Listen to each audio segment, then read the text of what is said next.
was absolutely. He'd get up with his baseball hat on, talk about sports, and I was like, Jesus Christ. Anybody else have any questions? Anybody? Anybody? But you know, he knew I was going to be. Although he was pretty good, but he was in the live part of the administration, nothing is happening. Yeah. And there was no news coming out of here. And also, Europe.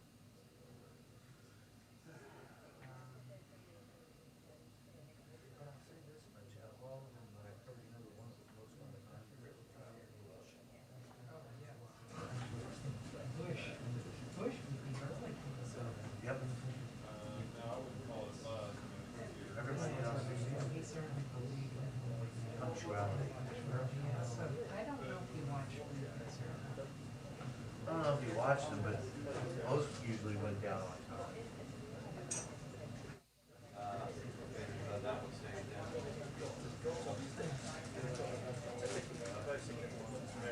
Is there any series? Any series? Nobody made it home. Oh my God, I just. Yeah. Had a lot of time. Yeah.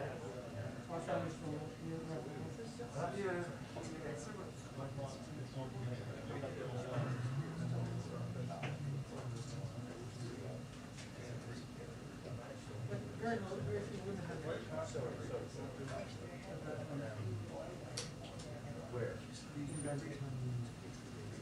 Not that I remember. Yeah.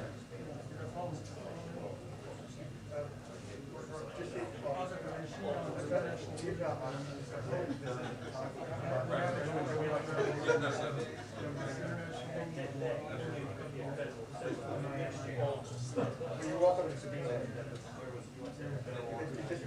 You like this thing. Oh,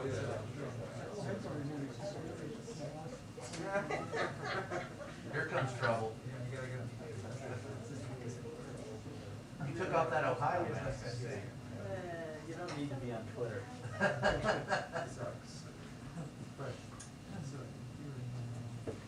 They win a bowl game, I'll bet you wear it. Oh, yeah.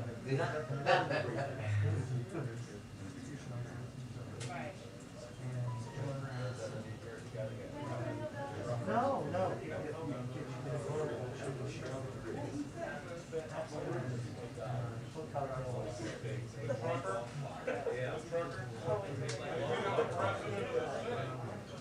I mean, that shot is coming out there, it's still gold. I don't know what.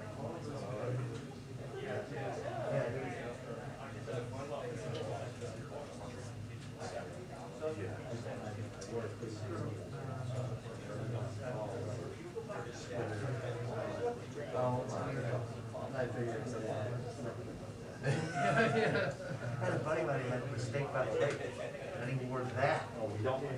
And I all sit down, and they're gonna people went extend it nuts for on Christmas, that. as soon as that happens. Yeah. How are you today? Good. That was fun. Baltimore was fun, wasn't it? It's a really Yeah. beautiful set. A year later. So pretty. I know. Me either. I thought we'd Could be everything. be on that year. I just feel like I was missing the playing experience, though. You were missing my Playing experience. Oh, yeah. The rendition at the end. Did you wind up getting into this Mine has a backline? shamrock I and of did course not, mustard. no. And Jameson. No, they were like, we got the leftovers. Something to say. One of the most sacred parts of They were like leftovers, so. that's what we did at the Irish dinner. She, I gave her one for. I said, how was your birthday? And she goes, well, you wore the mask, we had a party, and I don't remember the rest. So way to go, Mom. You should, I like the Ohio. Oh, I do too. After the break.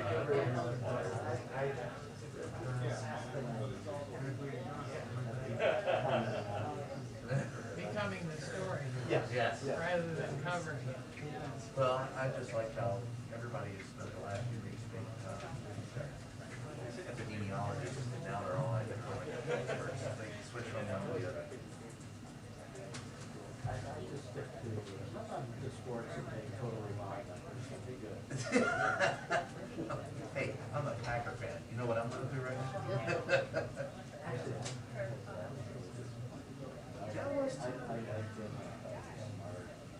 Right up to the car, where he said he called Joe Rogan, and then I was like, well, sorry.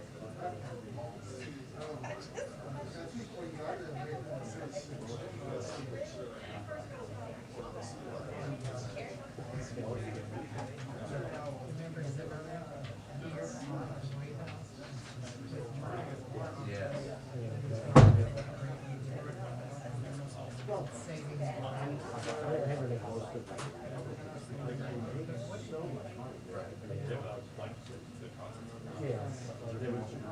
Yeah.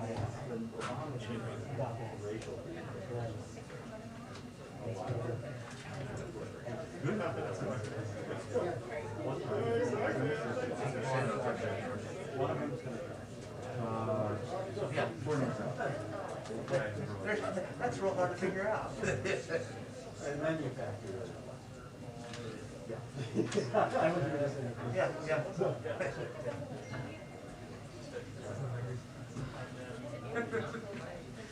Back again. Here we are. Yes. Another day. So earlier, like I said, you had to.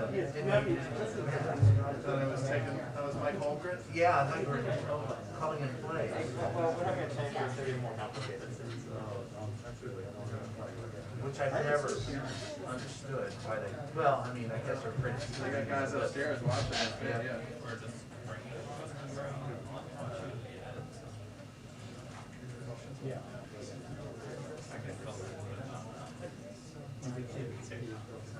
Yeah, I was, even with a man.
No, it's called an American bull.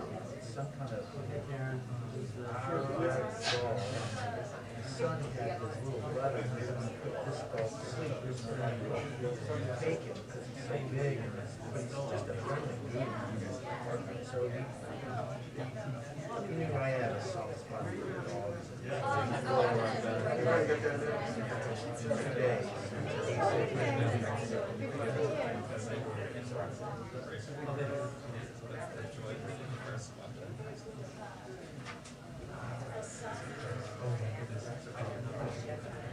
But I mean, look at that. Look at that.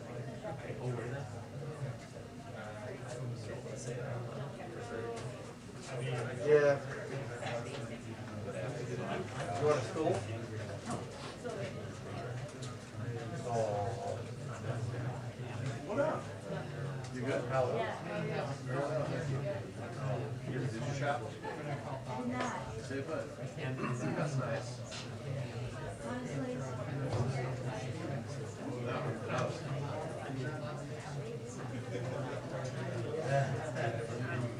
Our other dog is we have a terrier that's 17. I think it's just a while. She's so kind. This dog's so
that's what it was.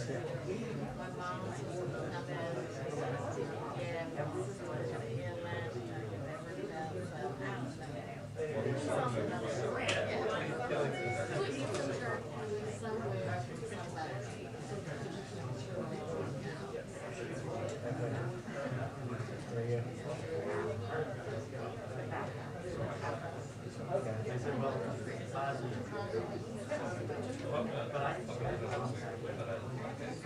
There are actually places I can park. I pull up to like a hotel that has like a bed that you can put a quarter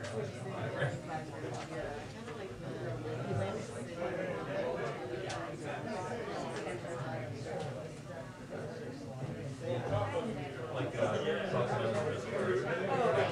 It's a little like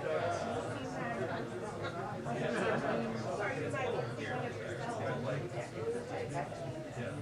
I don't know if he was happy. I'm very curious. So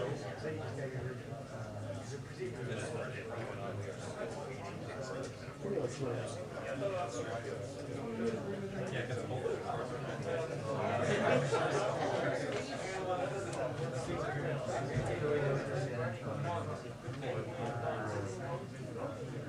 Saudi Arabia. Out of, we were in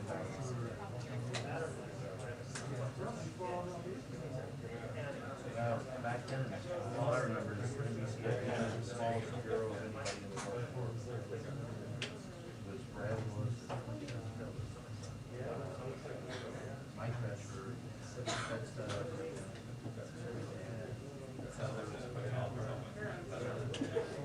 Producer. We owe you a belated thank you for safely getting us to our conference. I'm not raised. Just lead the way, Dad. Just I mean, fast.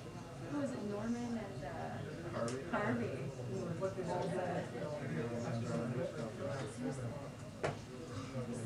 And then they moved it up.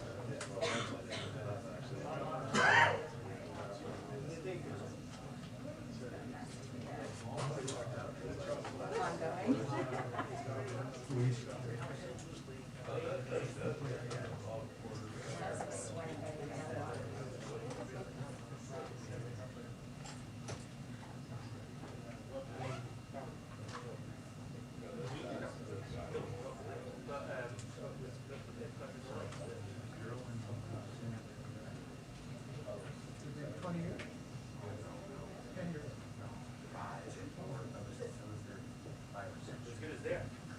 I went to, from there I went to,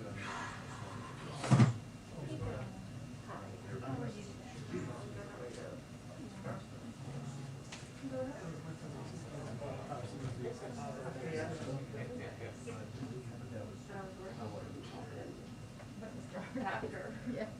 He just got it. Yeah. And then of course he stayed there. Oh, Leslie was great. He stayed even longer. Oh, good.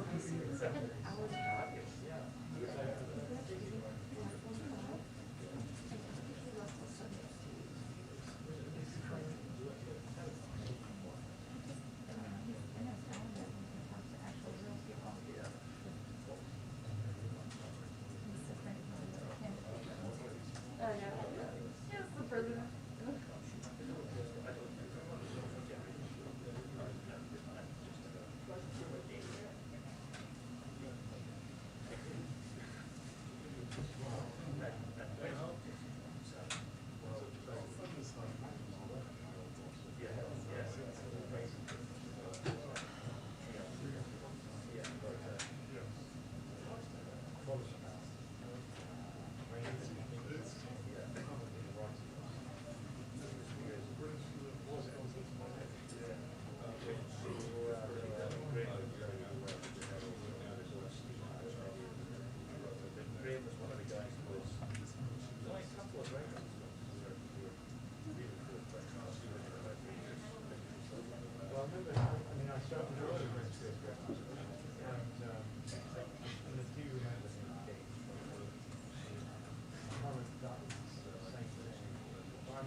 hours at 7, so we gotta be out here by then.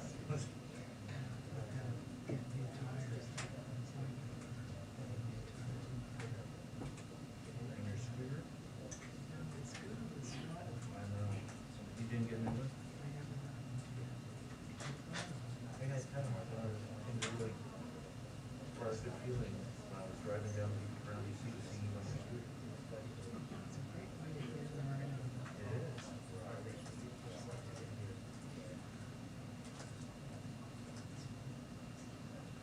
Kind of reminds me of being in Italy.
Two-minute warning to briefing. 2-minute warning.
Thank you.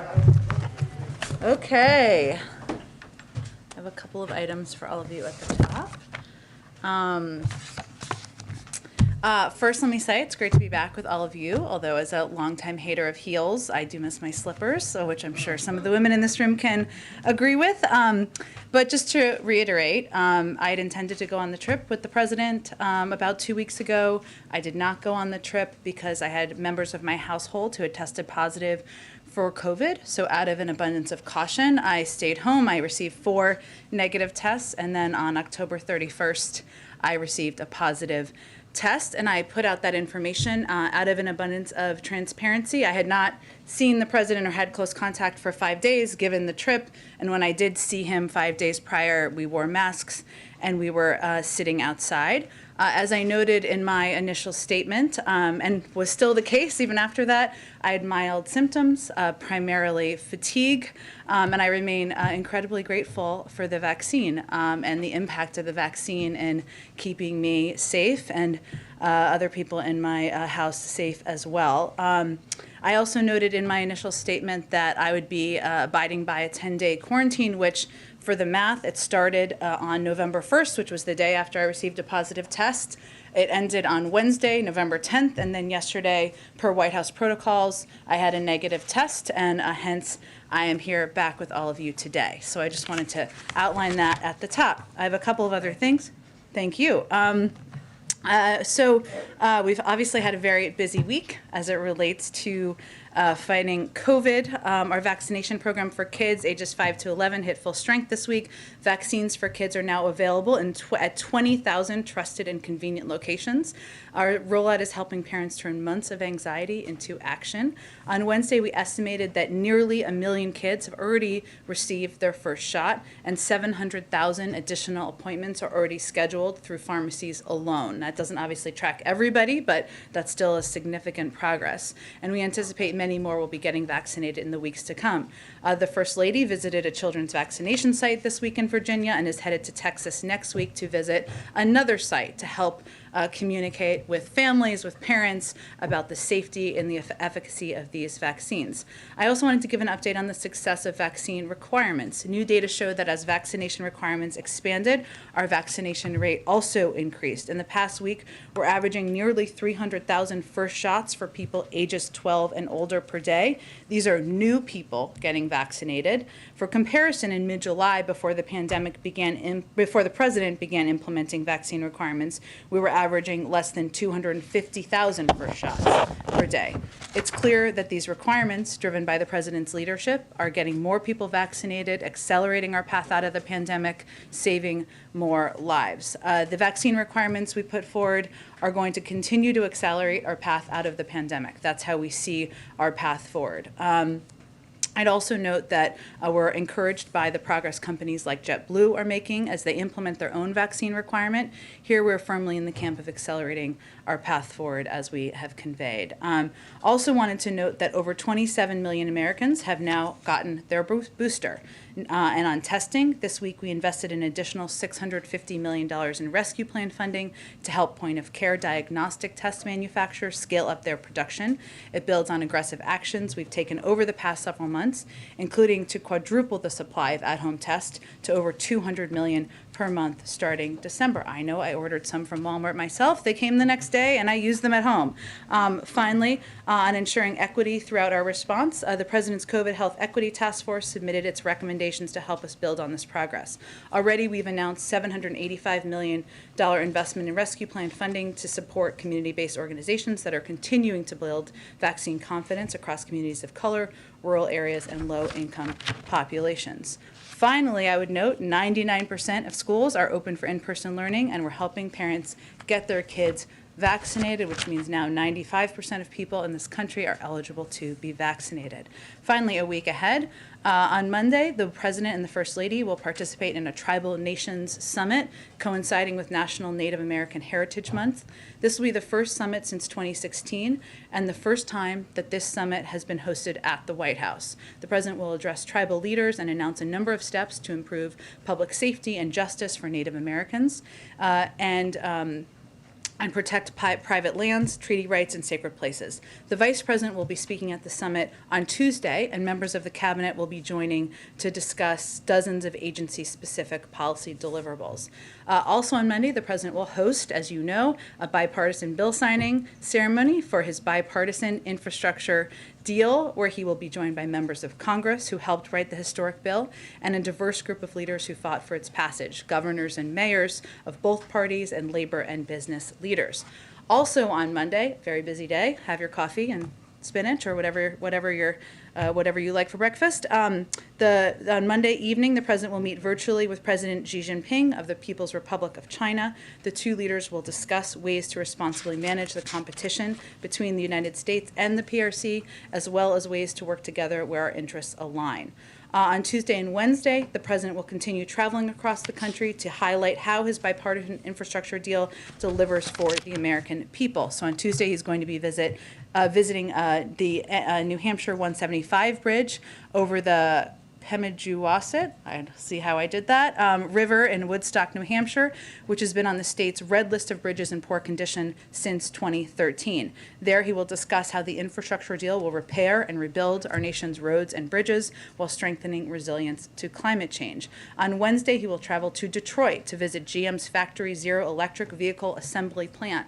He will highlight how his infrastructure plan will build electric vehicle charging stations across the country, making it easier to drive an electric vehicle, and also investing in a huge clean energy industry that will put many people back to work. In both Michigan and New Hampshire, he will underscore the bipartisan infrastructure deal will create good-paying union jobs.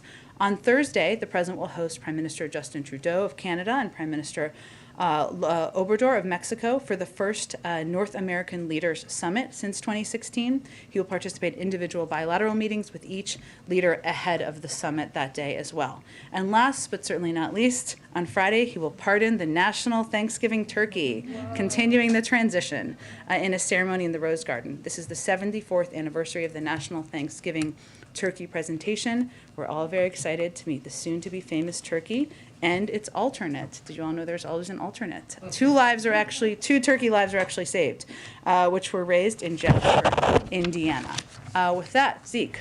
Thanks, Jen, and welcome back. Thank you. On the health and COVID subject, could you speak a little bit about how frequently the President is tested for COVID-19 right now, and then also when does he plan to undergo his annual physical? He will be doing his physical soon. As I've noted before, as soon as he does that, we will provide that information transparently to all of you. He is regularly texted under the guidance of his doctor. We do provide that information regularly to all of you. I'm happy to check and see when the last time he was tested and provide that to you after the briefing as well. Thanks. And does the White House have any reaction to the sentencing of American journalist Danny Fenster in Myanmar? And any interaction from the White House or efforts on the part of the White House to try to get him free? I will say that obviously we are always concerned about the detention of individuals around the world, journalists, dissidents, people who are speaking freely and speaking on behalf of the media as well. In terms of direct action, it really would be under the purview at this point of the State Department. I would point you to them for any updates on the status or engagement that they have with the officials there. And lastly, after this morning's APEC meeting, there was no resolution on the U.S. bid to host in 2023. Can you confirm that Russia is the obstacle to that U.S. hosting that summit in a couple of years? And then on the topic of Russia, there have been a number of reports in the last couple of days about concerns on the U.S. government over a potential Russian invasion of Ukraine, the troop buildup over there. Has the President reached out to President Putin? What's the level of engagement right now between the White House and Moscow? Sure. Let me start with your first question.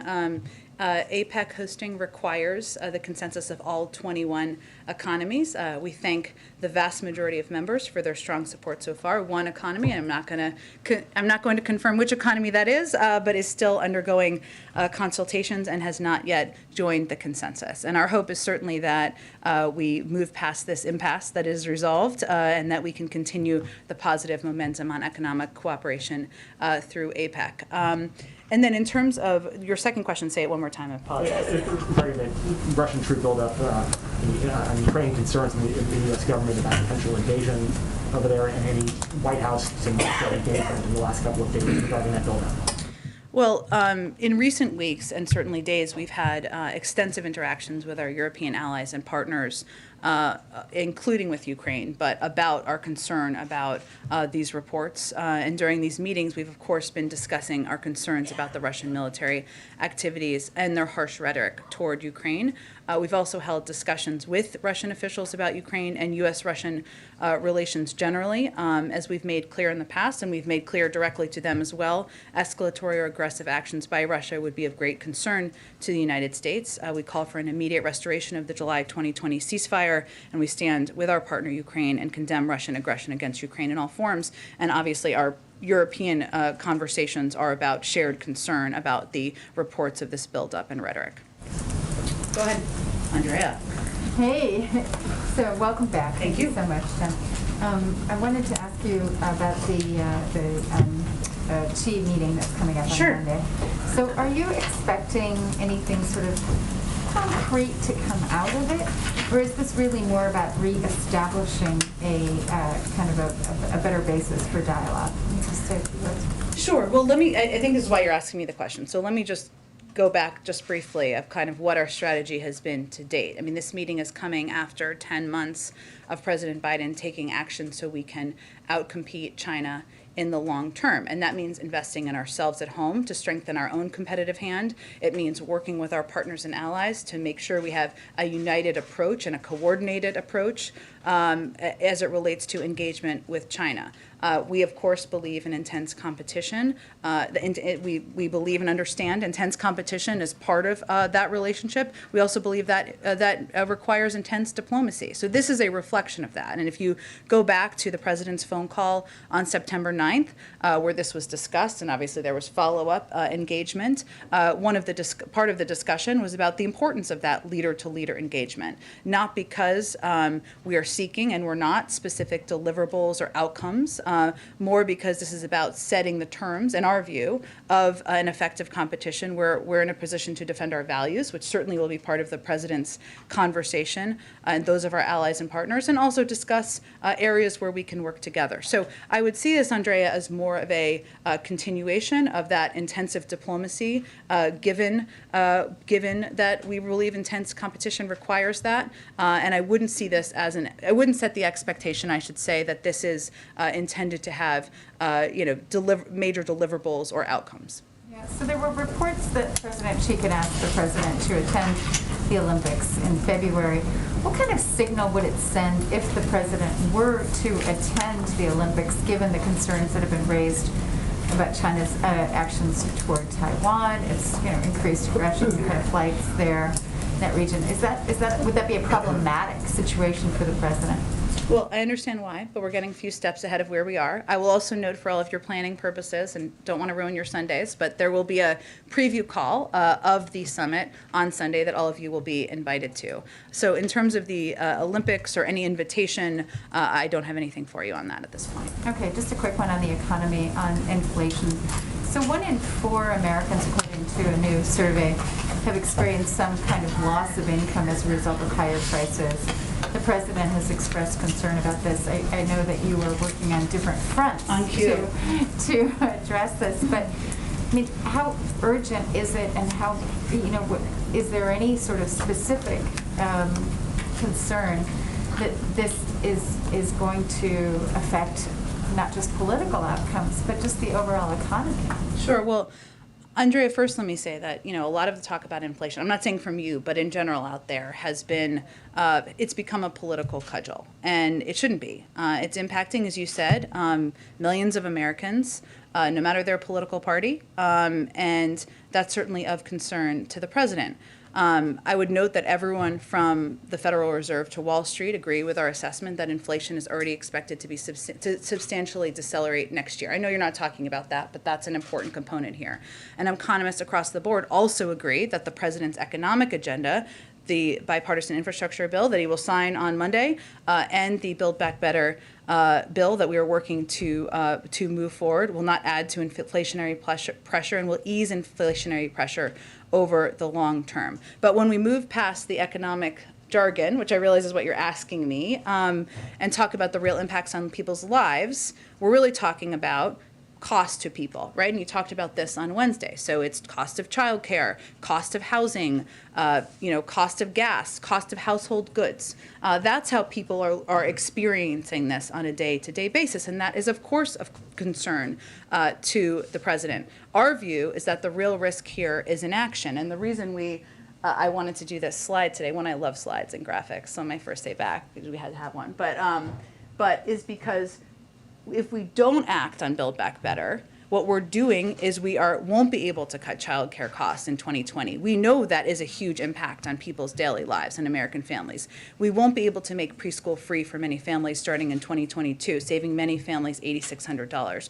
We won't be able to get ahead of skyrocketing housing costs. I mean, that's a part of this bill too. Has a major investment in building new housing, affordable housing units so that people can move into them and live in them and address the pending housing crisis. And we won't be able to save Americans thousands of dollars by negotiating prescription drug prices. So our view is this makes a strong case. This is a strong case for moving forward with this agenda, because what we're really talking about is cost to American families, how it's impacting them, and that's something that if we don't act now, we won't be able to address these things in the short term either.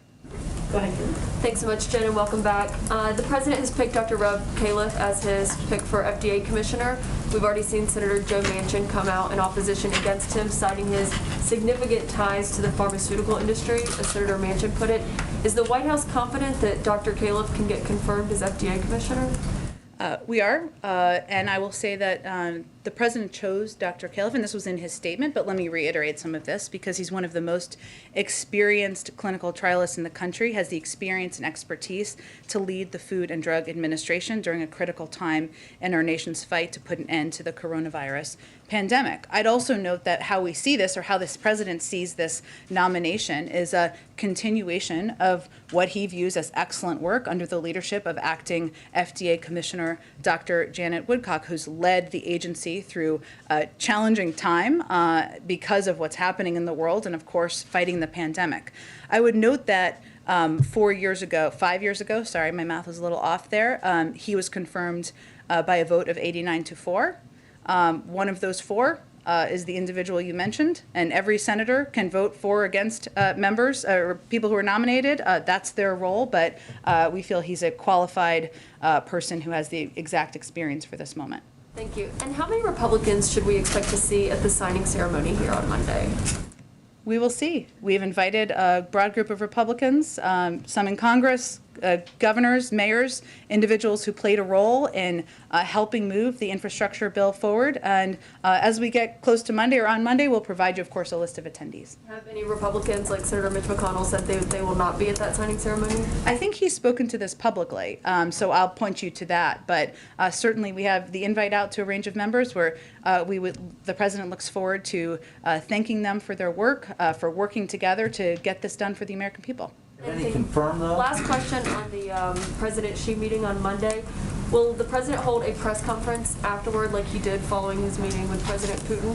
And does he plan to bring up the COVID-19 origins with President Xi, given he has said that China has been blocking investigators from getting access to information that's critical to that? That is a remaining concern, and there will be a broad range of topics that will be discussed, and the president's certainly not going to hold back on areas where he has concern. Again, I would point you to the fact that we'll do this preview call on Sunday where they'll talk in more detail. It's Monday evening, so I would not expect a press conference that later after the call, given the time difference. But anytime next week to hear the president talk about. I think there is one planned for after the meetings with the Mexican and Canadian leaders next week.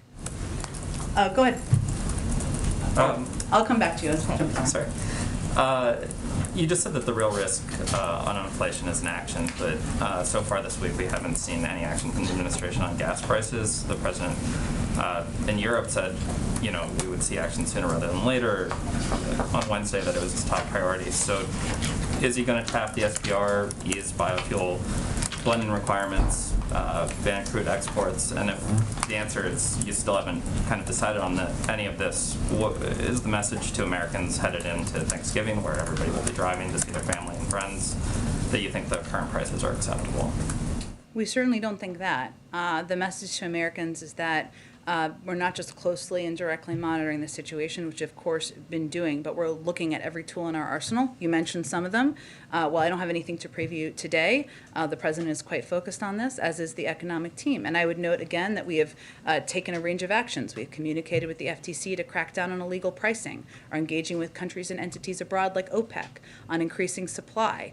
And we're looking at a range of options we have at our disposal, but I don't have anything here to preview for you. Axios reported that the president is considering appointing an infrastructure czar to oversee that program. Would that be somebody that comes in from outside the White House or the administration, or would we expect the transportation secretary or somebody like that to sort of hold this position? He does have an intent. He does intend to name a infrastructure coordinator and someone who could oversee the implementation of the bill. I don't have anything to preview yet on that personnel announcement. I expect we'll have something soon, and you can expect it'll be someone from outside of the administration. And then last one, Senator Manchin was critical of sort of inflation this week. Obviously, there's a question of if it'll impact his vote on the Build Back Better issue, and I'm wondering if you've received any assurances from him that it will not. But also, it plays into sort of larger critique that he's had about the Fed having at some point ramped down. He wishes that they had ramped down bond buying and quantitative easing. So I'm wondering if that is a criticism that the White House agrees with, especially as the president's sort of evaluating this position going forward. I'm just not going to get into critiquing the Federal Reserve from here or their decisions, given they make independent decisions. I would note that, and I'll let Senator Manchin, of course, speak for himself and his support or concerns he may have. What we're focused on is getting this bill passed through the House next week, and we have every intention of working with leadership to get that done. And we will remain at a senior staff level at this point, engage closely with Senator Manchin, answer any questions he has.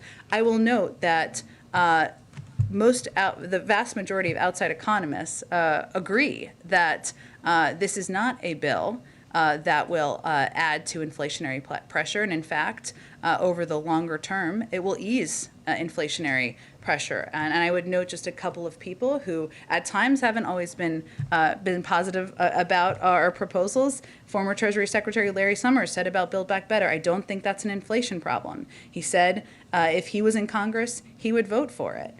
Moody's Analytics chief economist Mark Zandi, I don't think the Build Back Better agenda will be inflationary. I think it's designed to lift long-term economic growth by improving productivity. That's public infrastructure, roads, bridges, broadband. That will make us more productive. That should ease inflation. As we know, increased economic productivity and growth eases inflationary pressure. And of course, our favorite, the 17 winners of the Nobel Prize in Economics, who wrote that because this agenda invests in long-term economic capacity and will enhance the ability of more Americans to participate, it will ease longer-term inflationary pressure. I would also note, and then I will keep cooking around here, but that one of the reasons they don't have concerns, as they've said in many of these interviews that I was just pulling out components of, is because it's fully paid for. And the reason it's fully paid for is because we're asking corporations, the wealthiest Americans, to pay more in taxes. That is something. You don't need to be kind of a sleuth here to understand why some Republicans are speaking out against this package. Is it because they're opposed to lowering child care costs? Is it because they're opposed to making sure that preschool is available for families? Is it because they're opposed to lowering health care costs? No, it's because they don't want to raise taxes on corporations. We all know that. Hope people ask them those questions. Go ahead. Jen, can I ask you about COVID very quickly? And sure. Welcome back, by the way. Thank you. The Colorado governor just signed an executive order making everyone 18 and older eligible for a booster shot, which defies guidance from the FDA and from the CDC, which says that the booster shot should only go to those who are at higher risk or seniors. What does the White House make of that decision and move? Well, we here in the federal government are guided by science and our country's public health officials who are constantly reviewing the data and to make their own independent evidence-based decisions. As you noted, this isn't currently the guidance that's being projected by our health and medical experts because they are looking at and understanding the data. So we would certainly continue to advise leaders across the country to abide by public health guidelines coming from the federal government. If I can quickly, just to detail your own experience, do you have any lingering symptoms? Have you had anything that stuck with you? I do not, fortunately. And as I noted earlier, I experienced a little bit of late fatigue in the first couple of days, but none that prevented me from participating in meetings here, engaging with the president and the team on the road, and certainly probably calling members of my team so many times they were tired of hearing from me. As it relates to the White House, has the White House determined whether it is safe to hold holiday parties, and will the White House do so this year? It's going to look a little bit different, Peter, and I don't have anything to outline for you at this point in time, but certainly we expect to celebrate the holiday season, and we'll have more details, I expect, in the coming weeks on that for So you. for clarity, when you say it's going to look different, that means there will be holiday parties and they will look different, but you're not going to detail how they'll look different yet. We'll have more to convey to all of you about what it will look like, and I just don't have those details at this point in time. One last question, if I can quickly. Across this country, we've seen this new phenomenon lately, chanted at sporting events and on signs. The phrase is, "Let's go Brandon," a sort of code for a profane slogan attacking President Biden. What does the president make of that? I don't think he spends much time focused on it or thinking about it. The president said when he came into office on Inauguration Day, he said he was going to help get rid of the uncivil war in this country.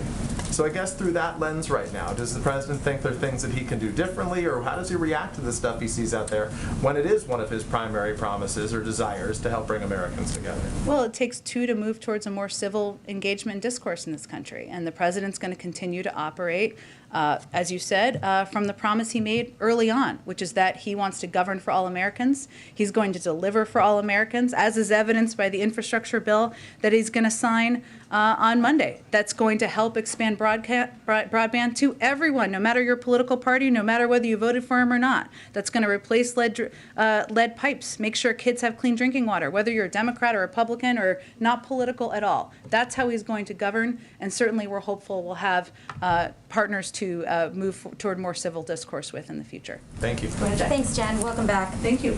Democrats are calling for the president to release barrels from the Strategic Petroleum Reserve to bring down costs, and that would be somewhat of an immediate action to mitigate these high gas prices, as opposed to waiting for the BIF money to be implemented to address the long-term supply chain issues, or the Build Back Better to be passed. Why has the president not yet done that? Does he plan to do that soon? I don't have anything to preview for you. I can just reiterate what I conveyed a little bit earlier, is that certainly the cost of gas is on the mind of the president, as it is on the mind of many Americans across the country.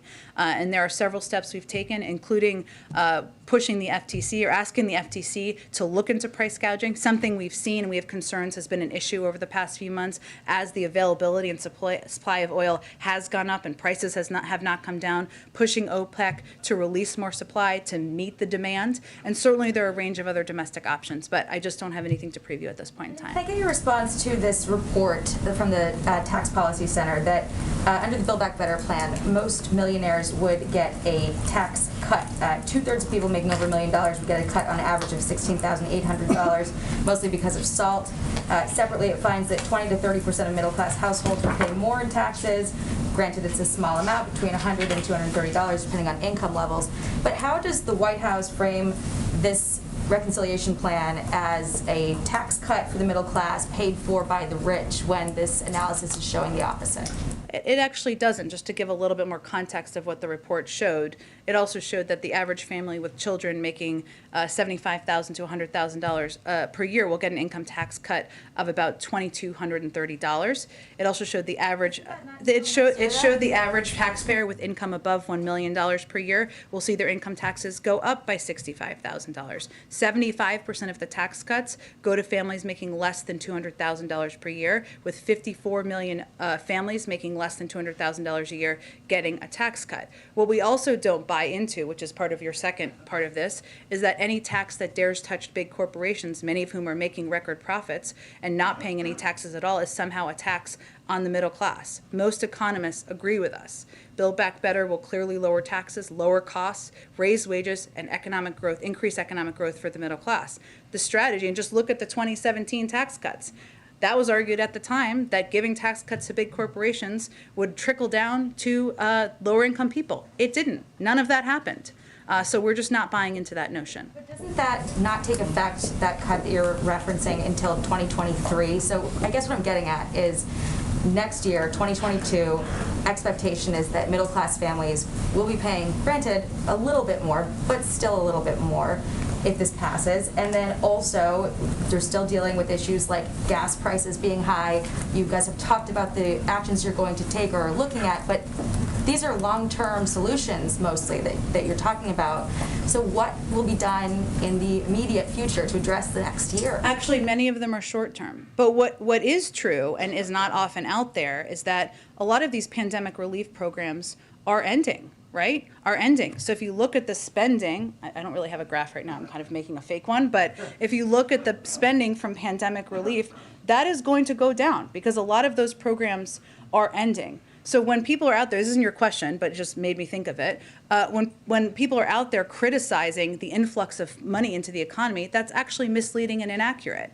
What we're really talking about here is we're ending those programs. The president supports that. There are programs, to your point, like the child tax credit, that if we don't extend the child tax credit, 40 million Americans will no longer get the benefit of the child tax credit. That's an immediate benefit that would be happening next year. I mentioned before, investing in housing and building lower income or available housing that allows for options for lower income and middle income families. That is something that will have an impact. Cutting childcare costs in half. That's something that will happen next year.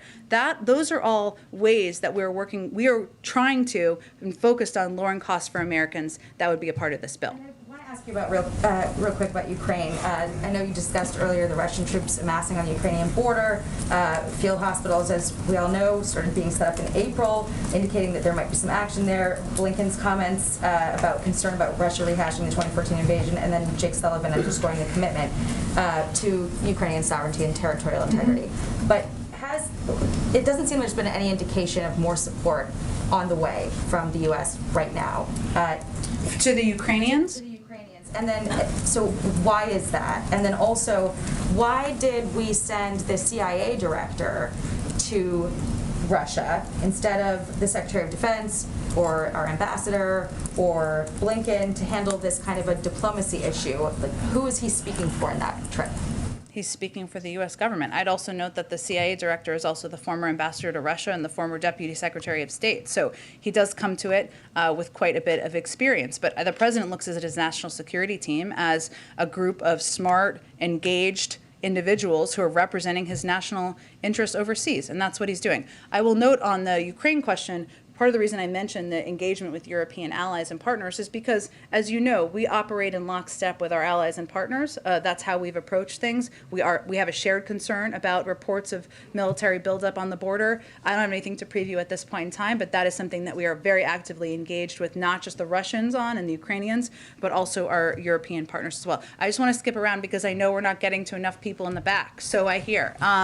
Okay, let's go all the way. Time. Thank you. Thank you very much, Jen. I had a question about the meeting between Xi Jinping and President Biden on Monday. The U.S. Holocaust Museum this week came out with a report that China's actions towards the minority population of Uyghurs in the country may amount to genocide. Its use of forced slave labor and forced sterilizations and other actions. Is that something that the president is going to bring up with Xi Jinping? And is that something that the president will hold up as something that Xi Jinping needs to take action on to reverse before the U.S. Gets closer in its relationship with China? Well, I would say that one of the purposes of this leader-to-leader engagement is to also discuss areas where you have strong concern and disagreement. And, you know, it's not just the president's words, though. We've also acted. We are engaged, first of all, with members of Congress and on technical providing technical assistance on legislation that's currently working its way through Congress. But in addition to that, we've also taken concrete measures on our own, including visa restrictions, global Magnitsky and financial sanctions, export controls, import restrictions, the release of a business advisory, and rallying the G7 to commit to take action to ensure all global supply chains are free from the use of forced labor. So this is an area where the president has been vocal. He has taken action. Again, in terms of topics that will be discussed, there will be areas where we work together, and he will not hold back, as he never has, on areas where we have concern. But I will leave it to the preview call on Sunday to give you more detail on that. Does the president believe that his personal relationship with Xi Jinping, going back to having a meal together in a noodle shop in Beijing in 2011 and the times that they spent together. Will that have an impact on his ability to engage with Xi Jinping and get China to take actions that it's been reluctant to take so far? I would say that you've heard him talk about this before, Brian, and he feels that the history of their relationship, having spent time with him, allows him to be quite candid, as he has been in the past, and he will continue to be as we look ahead to next week. Okay, let's go all the way in the back. There you go. On the Monday virtual meet, will concerns on the border tensions with India also be raised between the two leaders? Again, I know there's a lot of interest in this meeting. I certainly understand it. We're going to be previewing it later this weekend. There'll be a range of topics discussed, some where we have concern, some where we have areas where we can work together, some certainly security related, economic. There'll be a range of topics, but I'll leave it to the Sunday preview call. Go ahead. Thanks, Jen. I wanted to ask about the numbers that came out this morning about the record number of people quitting their jobs in September. Is there a concern that this number might go even higher when the vaccine mandate goes into place? And what is the administration doing to help companies who are concerned about retaining workers once the mandate kicks in? You're talking about because of the vaccine mandate being implemented, and is it specific companies? I just haven't seen this data, so give me a little bit more information. So there's some companies that are concerned once the vaccine mandate goes into place that they may have trouble retaining workers, especially hourly workers who may not want to get the vaccine. Are you afraid that these numbers of people quitting their jobs will go up, and what is the administration doing to help companies who are worried about this? Well, first I'll say that hasn't actually been what we've seen at the vast majority of companies who have implemented vaccine mandates. And as you know, the deadline hasn't come up for where it would be required. It's coming up in the coming months, but many companies, the airlines, of course, hospital systems, have implemented vaccine requirements. The vast majority of people have participated in them and abided by those requirements, and now they have a healthier, safer, more predictable workforce. So we haven't actually seen that to date, so I don't know that we would have that to predict in the future. But also, companies that are worried about losing their workers are probably waiting to implement a vaccine mandate, right? So I would see if companies convey that, we can speak to that. But obviously, we're working to implement the OSHA requirements, the regulations that were put out just last week. And our view is that, and the view of a lot of outside economists and experts too, is that this will require more certainty for companies, and that they will know their workplace is safe, that people will feel safe going to their workplace, which has been an issue throughout the pandemic, and that they will also know that workers are less likely to get sick from COVID, which has been in a range of industries, an enormous issue and created a great deal of unpredictability across the board. Go ahead. Jen, I'll come back to you. With the Transgender Day Remembrance fast approaching, 2021 has the highest number of recorded deaths of transgender and non-binary people, totaling out at 45 this year, according to the Human Rights Campaign. The president brought attention to this issue as a candidate, but has he been briefed on it as in the White House? I'm not sure, Chris, and I'm happy to ask the president and see with our domestic policy team if they have briefed him on that. That's devastating, and that's terrible, heartbreaking to hear. It is a commitment of the president to address violence, address threats to transgender people, and anyone who's facing those threats. But I will see if he has been briefed on that. What options are on the table for him to pursue on this issue? In terms of reducing violence, let me just see if he's been briefed, and I'll talk to our domestic policy team, and maybe we can connect you directly with them to get more information. Go ahead, Weisha.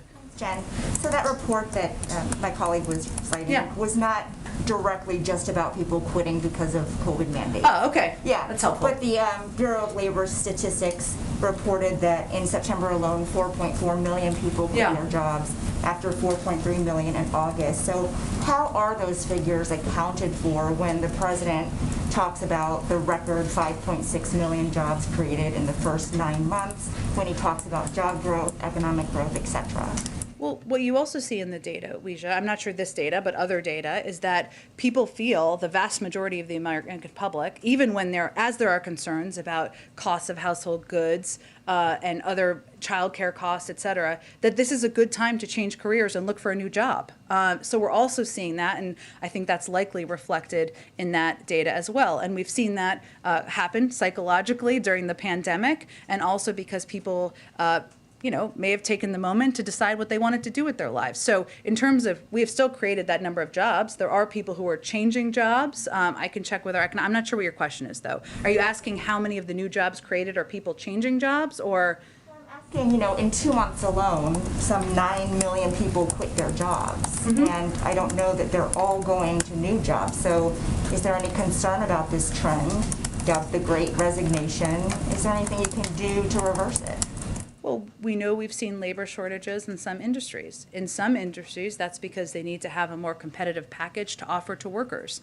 It's a workers' market right now. We know that. People are looking for more dependable benefits. They're looking for wages that are higher. And that's something that is incumbent on a lot of industries to meet the moment on. But I can certainly dig more into this data and see if there's more to provide. And then just a quick question on the infrastructure bill, because in Baltimore, the president talked about how it will ease congestion at ports. But those projects are going to take time. So when do you think that funding will actually have a direct impact on the bottlenecks we're seeing now? And in the meantime, is there anything more the administration can do ahead of the holiday season?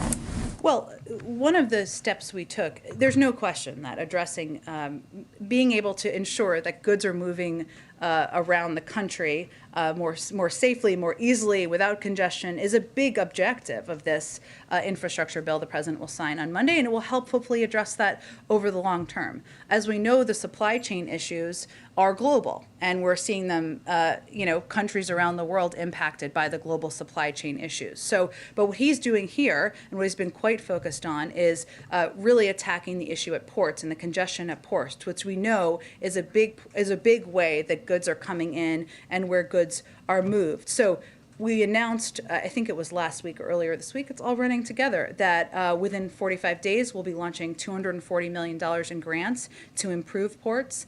And in the weeks and months that follow, billions of dollars of additional money will be flowing to improve our critical port infrastructure. We've also seen big dramatic improvements at a number of these ports where they are quite crowded because the increase in demand and in goods that are moving has increased by about 20%. But because of the steps that have been taken in terms of moving empty containers, in terms of putting in place requirements or consequences for congestion, that has dramatically, we've already seen improvements in that. So the president announced this major ports plan. We're going to get this funding out. He's really focusing on the areas where we have the largest amount of traffic that's coming into the country, which certainly makes sense, and that's a part of what we can do more immediately. Thanks, Jen. Go ahead. Following up on Weeja's first question about workforce imbalances, you said that it's a workers' market and that some industries need to create more competitive packages, that it's a good thing people have more choices. Is that your way of saying that the White House doesn't view this as a problem at all? I think I also said in response to Weeja's question that there are some industries where we're seeing labor shortages. There are a couple of reasons for that. But some of the workers, and we've seen this statistically and on a lot of surveys, many people across the country feel this is a good time to change jobs, right? To look for a more competitive job. What I'm saying is ultimately that's a good thing. It is challenging in certain industries when they do have labor shortages. Some industries, in terms of some short-term industries that have short-term workers or seasonal workers, COVID is an issue there, and continuing to address COVID. In our view, putting in place requirements to provide more certainty, that's an issue. Another issue is childcare, something we're working to attack and go after aggressively so that we can lower the cost of childcare and make sure people have a range of options to bring more women into the workforce. So there's a range of issues. I'm not saying it's one thing. Certainly, we have concern about any industry that has a shortage of workers, but also I don't think we should undervalue the fact that many workers feel this is a time to look for a better job with greater pay and more benefits. And then following up on the questions about gas prices again, just kind of taking a step back, there's some Republicans who have taken this moment where they've seen gas prices spike to criticize sort of the administration big picture, right? Canceling Keystone Pipeline, halting leases for new drilling leases on federal land, saying that sort of the administration's policies writ large have contributed to the rise in gas prices. What's your response now to that? Our response is that one, we haven't canceled existing there are existing leases that are continuing. Just to be clear, I know you know that. Not new leases, but just to be clear, and I know that's been a criticism, so that's why I said that, not an accurate one. Look, our view is that the rise in gas prices over the long term makes an even stronger case for doubling down our investment and our focus on clean energy options so that we are not relying on the fluctuations and OPEC and their willingness to put more supply and meet the demand in the market. That's our view. We feel that, but we also feel that there are a number of actors here, including price gouging, that we have concerns and we've seen out there. We've asked the FTC to look into the need for OPEC to release more that are the larger issues here, and that's why we've been focused on those options. Let me just keep going around. Go ahead. Thanks. It's following up on this, and I kind of want to go at this inflation question a little bit differently. I mean, it seems like the White House is making a lot of promises on inflation, but there are some concerns that the White House or a president doesn't have a lot of power over inflation. And even when you talk about energy prices in particular, like gasoline, you're talking about the FTC doing investigations. That's a common tactic. It usually doesn't turn up very much. Tapping the SPR, that's a short-term thing. It's not a long-term thing. So I guess my question is, for the White House, you're making these promises. How do you deliver, especially on things on like gasoline, food prices? Yes, you can deal with child care costs, but these kind of bread and butter issues, how do you actually deliver on that? Well, some of the biggest costs, the reason I touched on those is some of the biggest costs for households and Americans, and the way they feel inflation is not typically looking at a graph, right? They're looking at the costs and how things are impacting them, are things like housing and childcare and healthcare. Gasoline is a very correct, but those are big costs on people's households, and that's why I addressed and raised those issues. I'd also note that every outside economist, a vast majority, I guess I should say, predicts that inflation will come down next year. That is what outside experts are predicting. So what we're really talking about is how we cut costs in the short term. I've outlined a number of ways we would cut costs. I would note that we don't have partnership from most Republicans on that. We hear a lot of screaming about inflation. We don't hear a lot of solution agreement or willingness to participate in a solution, and that's really, or discussion of a solution, and that's really what we're looking for at this point in time. So I noted that the way that we can, and how outside economists are projecting we can address inflationary issues, is by continuing to push this agenda forward, past the agenda, because it will help spur economic growth, it will help spur productivity, and also because it's fully paid for. And that's why outside economists, Larry Summers, Moody's, Mark Zandi, don't think it will have a negative inflationary impact. On a separate issue, on November 16th, there are about 200 acting positions in the federal government that will kind of lose their authority under the Federal Vacancies Act.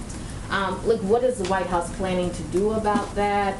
Are there plans in place about those acting positions, acting roles? We'd certainly love to get more people confirmed, as you know. I will check and see if there's anything we can outline further for you. Just a quick follow-up on Dr. Califf. Obviously, so when Senator Manchin released a statement yesterday, he talked about his ties to the pharmaceutical industry and then subsequently the industry's role in the opioid epidemic. So I'm wondering if the White House is concerned that this could be a tough vote for Democrats who come from states where the opioid epidemic is severe, such as New Hampshire and Nevada. Well, I would say that, one, the president has been very clear on his view on the role of the pharmaceutical industry in the opioid epidemic. He has also been an advocate for lowering the cost of prescription drugs by allowing Medicare to negotiate prescription drug costs, something we know the pharmaceutical industry does not support. So I think the president is hardly in the pocket of the pharmaceutical industry. I think they would agree with that component. That is true of the vast majority of Democrats out there as well. And what the president the reason he nominated Dr. Califf is because he feels he is qualified, he has the experience, he's ready to take on this job the day he's confirmed, and that's probably the reason why he was supported and passed with overwhelming support of Democrats and Republicans just 5 years ago. Okay, can I ask you a question on Ethiopia? Sure. Thank you and welcome back. Thank you. Miss you the most. And thank you for taking question across the behind you. And it's our regional reporter. We'll get to him in a second. Go ahead. Thank you for taking question across the room. Maybe the other thing is if we can limit follow-up question to 2, that would be great for everyone to have an opportunity. Ethiopia seems to be on the brink of a civil war. The U.S. State Department is urging Americans to leave the country and even providing loan for those who cannot afford to depart to leave Ethiopia now. The US, the AU, the UN are urging Ethiopian leaders to embrace peace, but we do not seem to be near any peace at the moment. Is there anything else the White House can do to avoid another Afghanistan-like exit? Well, I would first say, and you may or may not have seen this, but this morning the Treasury and State Departments announced the designation of 6 targets associated with the Eritrean government in response to the growing humanitarian and human rights crisis and expanding military conflict in Ethiopia, pursuant to the President's executive order in September. And I know you've been asking when we would take some action pursuant to that executive order, and so we took some action this morning. I would also note that we are briefly delaying plans to roll out sanctions targeting elements aligned with the TPLF and Ethiopian military to allow time and space to see if these AU-led talks can make progress. If they do not seize the opportunity and the parties continue escalating the war, we will move forward with these sanctions, but we are currently leaving space for these talks to continue. Just one follow-up, and then I got to go to him, and then there's a cabinet meeting. Go ahead. On this president's birthday on Saturday, is there anything that we've been doing? He's 79 years old. How does he keep fit? Does he exercise? We see him cycling. Does he do anything else? He certainly does enjoy a good ride on his bike and does keep fit, eats healthy, except for the occasional ice cream. Who among us doesn't love ice cream? And again, as someone asked earlier, the president will be receiving a physical at some point soon, and we will release those details to you. Yes, and we will release those details to you as soon as that happens. All right. Hello, thank you for joining us. We have here Rick Barrett from the Milwaukee Journal Sentinel. Oh, I don't know if we can hear you very well. Maybe we can fix some audio issues. Let's see if we can fix the audio issues, because I just have to go in a minute. Let's try again. We want to try talking again? We can see if we can hear you? Oh, no.